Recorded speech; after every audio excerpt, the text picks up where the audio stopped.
What up everyone, and welcome back to the Ratchet Motors YouTube channel. So today we were going to do a video on fixing up our Triumph Thunderbird here. But unfortunately some parts are still on back order, so we aren't going to be able to do that yet. Basically, our sprag gear, which is the most important part to this rebuild, is missing. So for today we're going to do a little bit more messing around on the Beetle. So if you haven't seen the channel before, this is our 1973 Super Beetle, Volkswagen Super Beetle. It has a Subaru turbo swap in it. So we have an EJ255 bottom end out of a WRX, and we have EJ251 heads out of a Impreza, essentially a base model Impreza. It also has a VF48 turbo on it. And for a long time, as we've been doing our base tuning with our Mega Squirt, we really haven't been getting much positive pressure as far as our boost is concerned. So what I'm going to do today is I'm actually going to try to change that. And the main way we'll actually go about changing that is with this T right here. And this actually came with the VF48 turbo. And it's used to be, it's meant to be placed between the compressor, basically the outlet of the turbo to the intake manifold, and the wastegate diaphragm. And so what it does, what I currently have is just one direct line between the two. I can probably actually show you that. Might be a little hard to see because it's a little dark right now. Yeah, we can't really see it right now. But essentially I have a straight line between the two of them. So it's getting direct boost, or direct reference between the compressor for the turbo and the wastegate. And so what I think is happening is I'm actually getting, I don't want to say boost creep because it's not really the same thing. It's almost wastegate creep, where even a little bit of turbo boost pressure going to the wastegate is allowing the flap to open a little bit. And the reason I'm thinking that is because the stock turbo for Subaru actually has a pill in this line between the two, so it actually essentially bleeds some of the pressure off between the turbo and the wastegate, so the wastegate actually doesn't get the full pressure. And I think that's why, rather than getting the 7 psi or so I'm supposed to be getting, I'm getting closer to about 3 to 5. So I'm going to go ahead and connect this. Essentially, this is going to be a bleed valve, if you've seen those before, or maybe if you watch something like the Boosted Boys on YouTube. What they've shown in some of their older videos is actually just basically drilling a hole in the line to allow it to bleed some pressure off, so the wastegate doesn't see all the boost pressure and doesn't open right away, or we can kind of like taper off how this opens. So I'm going to start by putting this T in, and we'll go for a drive and see how it affects the boost pressure here. Alright, so it's really easy to take off my hood there because I have these quick disconnects that I use, and it's just basically 2 wires for the license plate light. So now we can see this a little bit better, but if you look in very closely here, we have a vacuum line. It's a little hard for everyone to see. But we have a vacuum line that goes from the turbo outlet right here at the end of my pointer finger to the wastegate. It's this kind of shiny black hose here. And that's our reference for boost pressure. Maybe it's a little easier if I come up here. This line here that goes in. So what we'll do is we'll just quickly change that out for this T line here. And making sure that the pill is actually on the side that allows us to relieve some of that pressure. So if I blow in here,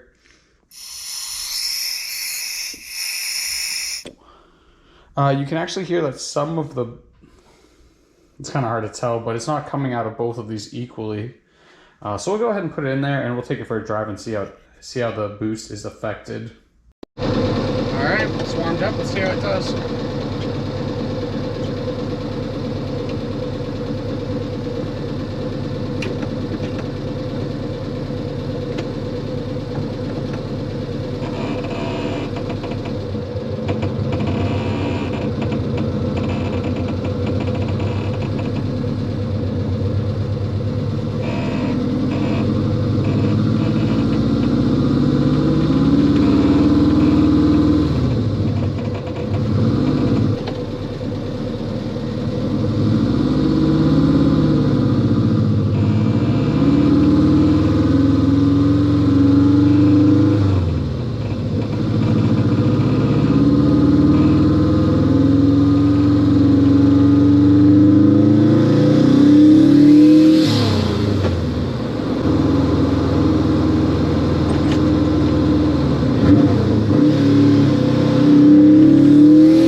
yesterday just because it got a little late and it was dark out.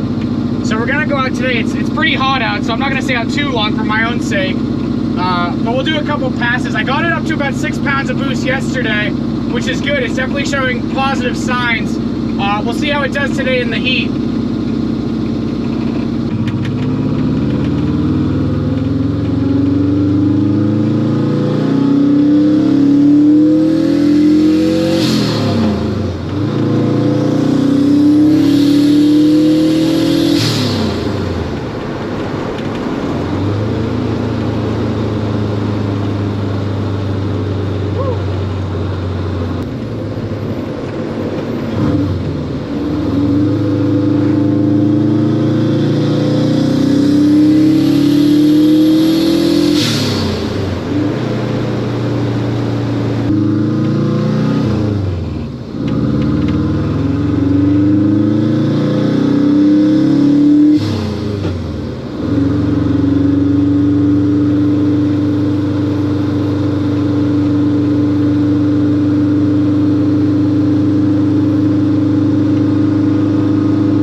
All right, so that was quite a wild ride here, and something really important, really cool to note is if we look at this chart here at our specific point, it may be a little hard for you all to see. I don't know if I can get this to zoom, but that's 10.5 pounds of boost pressure. So that is awesome. This is on a hill, so that makes sense. We had a little extra load on the engine here. But basically with only 45% throttle, so not even half throttle, we got 10.5 pounds of boost at 4,000 RPM. So that is absolutely awesome. Now we do need to do a little work here and make sure that we have a healthy map and a lot of fuel at that point. Right here we're at 12.5 AFR, so that's actually pretty good. That's pretty okay for what we were looking for. But going on that test drive did show us a couple things. So first of all, that boost T did work, so that's great. We're getting boost pressure. But one thing I did notice here on my initial startup, so I'll go back to the beginning of our data log here. And on our initial startup, we're actually getting something really weird with our idle air control valve. It appears like when we first start to crank the engine, it's actually going fully open for a split second. We see here, if you look at that middle row, that red dip here is my stepper idle position. And you can see as I go to start the car, once we start to get RPM, it's gonna drop down, which also matches exactly up with where my battery voltage drops. So I'm not sure if that's related to it as well. But we'll get a drop in battery voltage, and it looks like our idle air control valve plummets here. And this is all within, let's see, 6.3 seconds.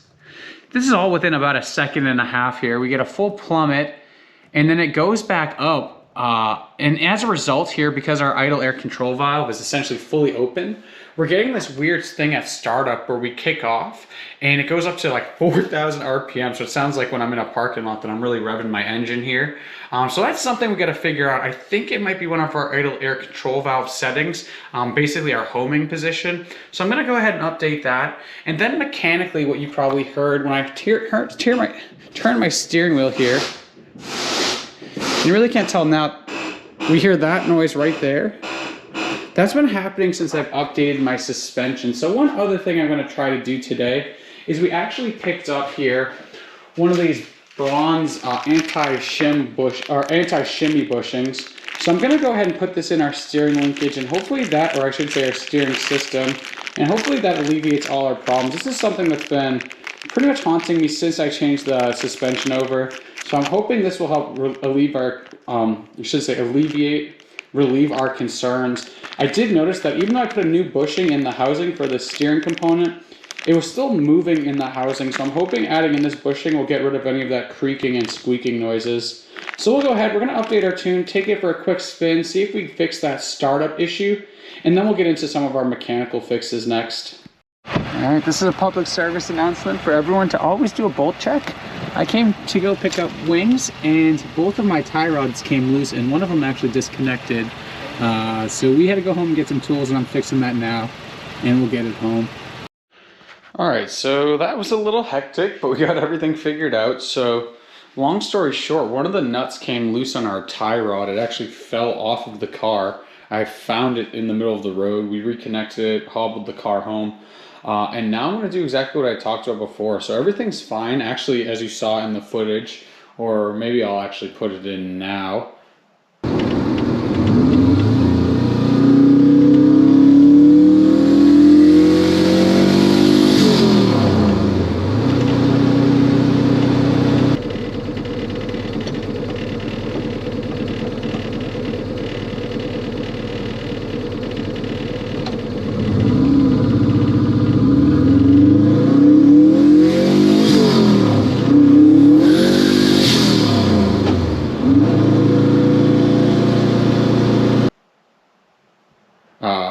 It got a little hectic actually once everything was all bolted back together. We hit about 8 to 10 psi depending on how hard we were stomping on the gas, and at one stoplight I actually ended up breaking the tires completely loose in third gear. So this thing does have plenty of power. We just need to get everything under control, in particular make sure the tune is safe before we really start beating on it. But that boost tee definitely did work, so we'll keep that in place for now. So the next thing I'm going to do here is I'm going to go ahead and I'm going to install this anti-shimmy bushing for the idle arm for our steering rack. Hopefully that gets rid of that squeaking noise we're hearing. Again, I just think there was something wrong with the bushing I had, or maybe my maybe the housing that I have for it is getting too loose. But we're going to try this here. This should alleviate any problems. It's a pretty quick change on this. I already got it jacked up off the ground. Probably take a good, half hour to get everything out, get it pressed out, and the new one pressed in. So we'll get that done now. Alright, so I got the piece out. That wasn't too bad, but I'm realizing that this bushing definitely isn't going to work. The diameter is bigger on the bushing than the actual sleeve, so I must have ordered the wrong part. So I'm at least going to clean this up, grease everything back up, and we'll put it back in and hope for the best here. Hopefully maybe between everything. I did clean up the hole here. It had some buildup there, so I'm wondering maybe if something was creaking in that. But we'll grease everything back up and put it in and hope for the best. Alright, well unfortunately that didn't fix our problem here. Everything seemed like it was fine until I fully tightened it down. And now we're back to this like creaking we get on the smallest movements. If I move it a lot, nothing. But if I move it just slightly, you get that creaking sound. So let me know what you guys think here. Alright, so that's everything we have for today's video, but that actually still leaves us with a pretty good list of pretty good to-do list. So we still want to make sure we update our IAC. I realized I think a couple of the wires are backwards, and that's why we're basically opening when it should be closing and closing while we should be opening.